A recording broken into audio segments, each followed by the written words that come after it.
This is the book that saved my D&D campaign, but don't confuse that for an endorsement. Sure, the book's good, there's no disputing that. The production quality is high, and it's easy to use for me during prep. And this may sound paradoxical, but it didn't save my game because it's good. It saved my campaign because it was useful.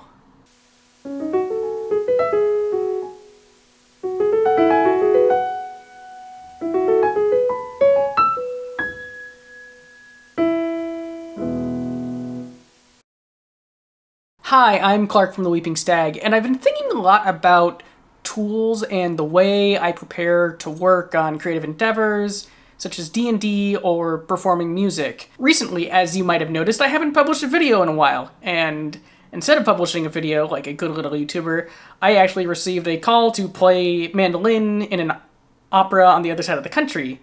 The problem, I had 1 week to get ready to play it, and it was 60 pages of music. It was a difficult and exposed part, and long story short, I had my work cut out for me. I basically had to be ready by 7 p.m. on a Thursday so that the guy who wrote an opera, who happens to be a mentor and friend of mine, and the people who flew me out to play would be happy. And I knew I would have to use every single tool at my disposal I possibly could. Of course, a lot of my preparation looked like this. Fuck.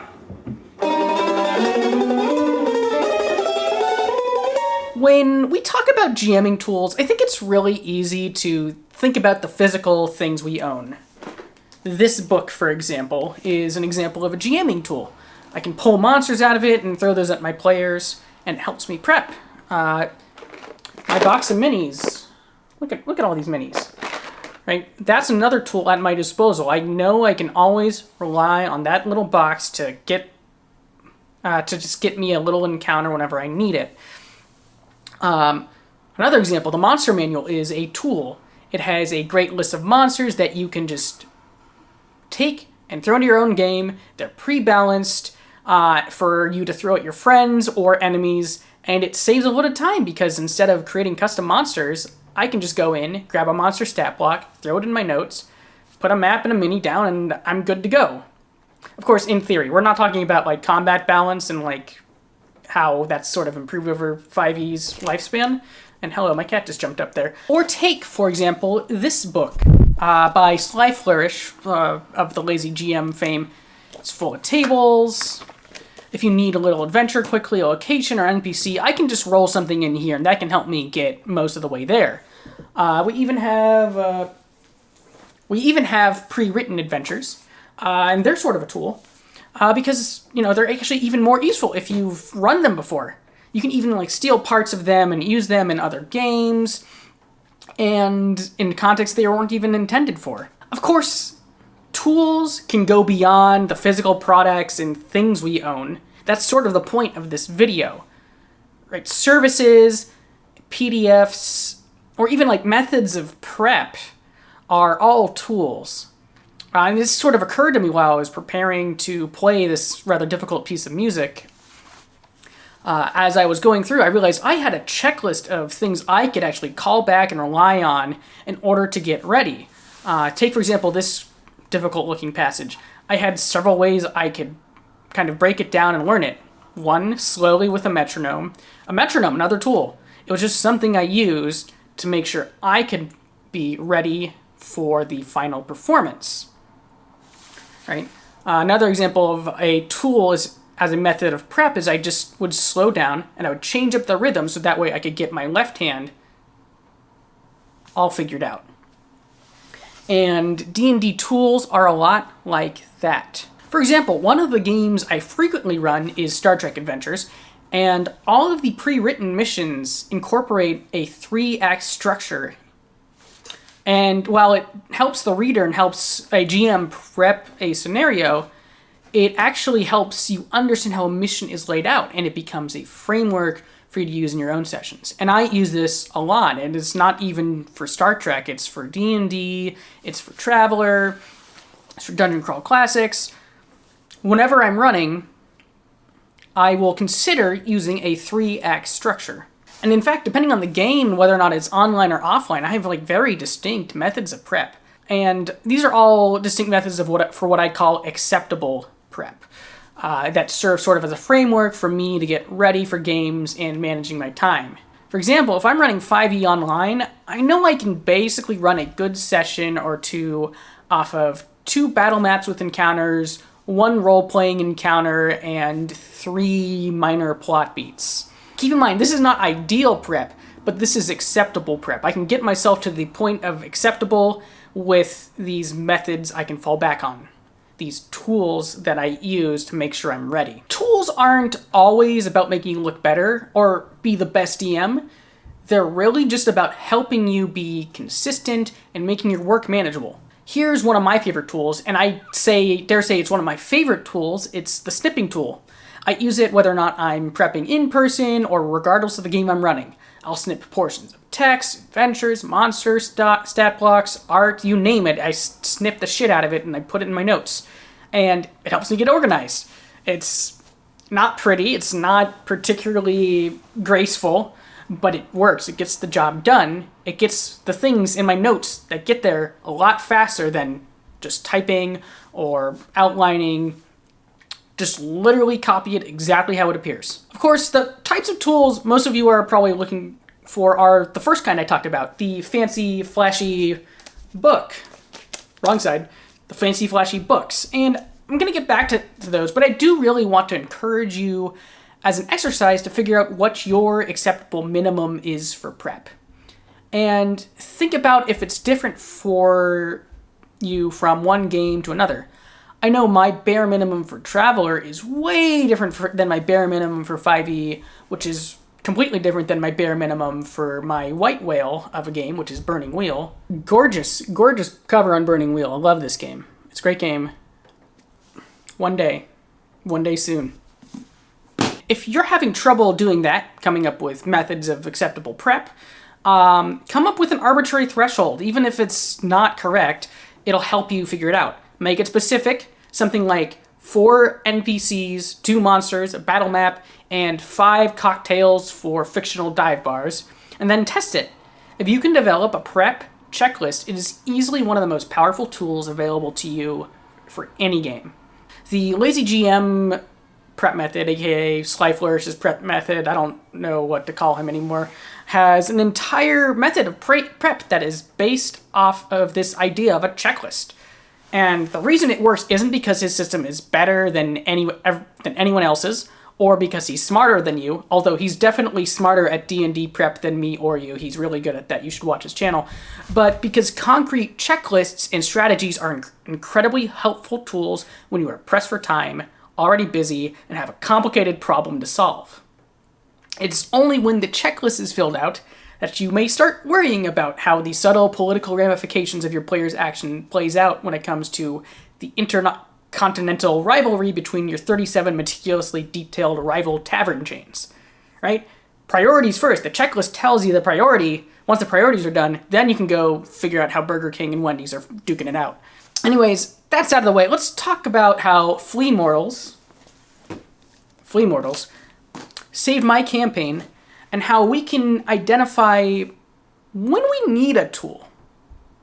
From February of last year through April of 2024, I ran a year-long game based on the classic D&D module, Keep on the Borderlands.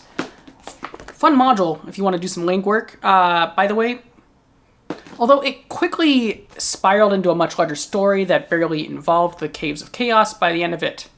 Around October 2023 was when it really started running into issues, since the campaign was no longer confined to the caves. The action instead involved running around various quests for various factions, and the story really diverged from the implied story of the original module, though I eventually tied it back into that.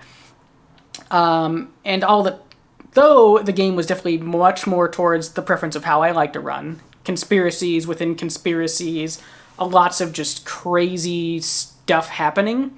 I was running into some potential major burnout, had limited time to prep because I was taking an online class, and was frustrated with the quality of my game prep. This is where Flea Mortals comes in. Anyways, me Flirtles. This book is indisputably good, by the way, and if you're interested in a video detailing my full thoughts on it, I'd be happy to make that. Just let me know in the comments below. Anyways, the specific purpose it served for me was providing interesting one-off encounters with magic users, and also helping increase the accuracy of my encounter balance while saving me a significant amount of time and brain power. All I had to do was take my snipping tool that I mentioned earlier, drag the monster into the notes, and make a token. And to be fair, any good monster book can do this. It wasn't just Flea Mortals that could have done this, but it just happened to be the one that filled that role for me. And it filled it really well. And while the monsters are great, I think the solo monsters especially, the part that really, truly carried me through this game was this chart here. This is by far the most useful chart I have ever seen in any game ever. And this is because I could use it with all of my other monster sources. Nowadays, I don't even run D&D without looking at this chart. It's so useful, I've even thrown it up on the murder board from last video. So I don't have to pull the book out to look at it. One useful tool is nice, but I think the real important skill and takeaway from this video for you should be how to identify when you actually need a new tool. And this requires either one of two things.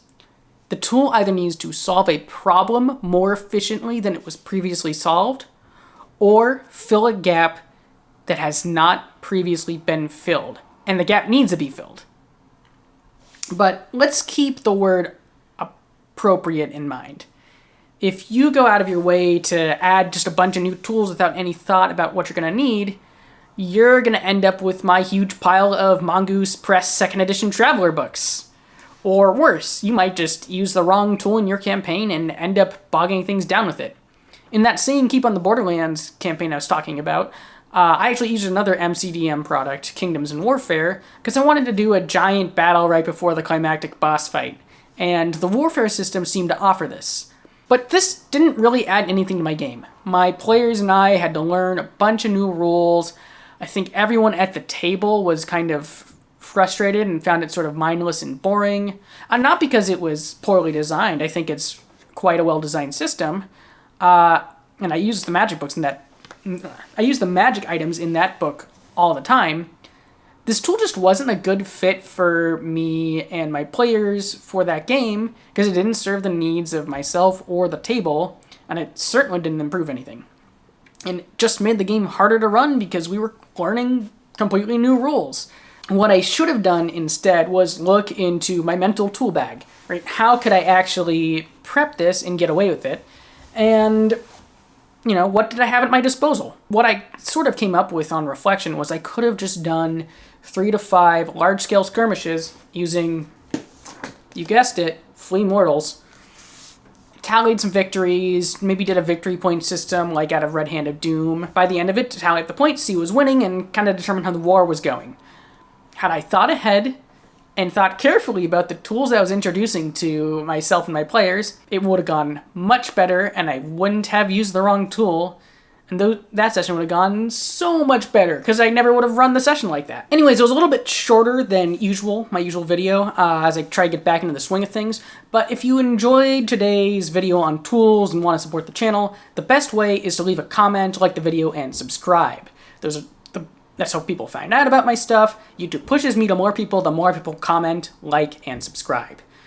Oh yes, also, something to shill. I have a blog, actually. If you're wondering, you know, wait, you're from the Weeping Stag, what does that mean? Well, the Weeping Stag was originally a blog, which is down in the link below. And I actually have a new post today talking about a new tool I got in the mail from Snowy's Maps, a pair of map books, which you can check my review out on those in the comments. I also review a lot of modules there. I'm currently kind of working on a backlog of articles for 2025, including reviews of X-Crawl, some Dungeon Crawl Classics reviews, and probably chronicling a little bit more in depth my preparation for my upcoming Burning Wheel campaign. Anyways, the next video is on a great topic. It is on what makes a great monster. It's also on what is, in my opinion, the best monster I've run in any RPG, and it might be the best monster you run. Anyways, nothing left to shill. Later, folks.